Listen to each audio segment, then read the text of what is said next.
royal subjects. Today, I do hold what I do consider one of the most pathetic letters I've ever received. I do intend to read it to you all, for both of our pleasure.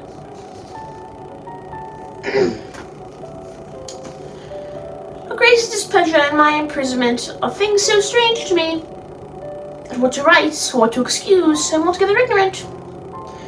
But as you sent to me, willing me to confess a truth and so obtain your favour, but such a one whom you know to be mine ancient professed enemy, I no sooner receive this message by him than I am rightly conceived your meaning. And if, as you say, confessing the truth indeed may procure my safety, I shall, with all willingness and duty, perform your duty. But let not your Grace ever imagine that your poor wife will ever be brought to acknowledge a fault, not so much as a thought ever proceeded. To speak a truth, never a prince had wife more loyal in all duty and in all true affection than you have found in Anne Boleyn, with which name and place would willingly have contented myself, if God in your Grace's pleasure had been so pleased.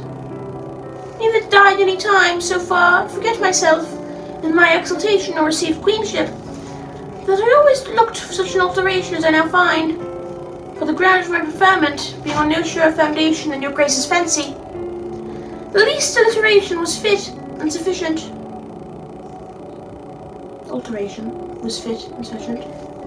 I knew to draw that fancy to some other subject. You have chosen me from no estate to be your queen and companion, far beyond my desert of desire. If then you found me worthy of such honour, good Grace, let not any light fancy or bad counsel of my enemies withdraw your princely favour from me. Neither let that unworthy stain of a disloyal heart towards your good Grace ever cast so foul a blot on me and on the infant princess, your daughter. Try me, good king, but let me have a lawful trial, and let not my sworn enemies sit as my accusers and as my judges. You let me receive an open trial, for my truth shall fear no open shame. Then you shall see either my innocency declared, your suspicions and conscience satisfied, the ignominy and slander of the world stopped, or my guilt openly declared, so that whatever God and you may determine of, your Grace may be freed from an open censure, and my offence being so lawfully proved, your Grace may be at liberty, both before God and man, not only to execute worthy punishment on me as an unfaithful wife, but to follow your affection already settled on that party for whose sake I am now known as I am, whose name I could some while since have pointed unto, your Grace being not ignorant of my suspicions therein. But if you have already determined of me, that not only my death, but an infamous slander would bring you the joying of your desired happiness, and I desire of God that he will pardon your great sin herein, and likewise my enemies, the instruments thereof.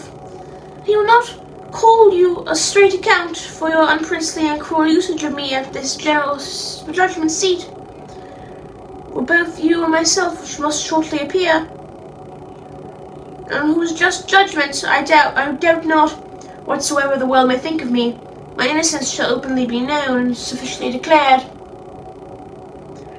My last and only request shall be, that myself only bear the burden of your Grace's displeasure, that it may not touch the innocent souls of those poor gentlemen whom I understand are likewise in a strait of imprisonment for my sake.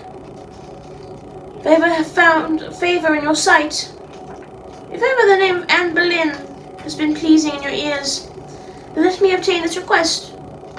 So I will leave to trouble your Grace any further, for an earnest prayer to the Trinity to have your Grace in good keeping, and direct you to all your actions. From my doleful prison in the Tower, the 6th of May.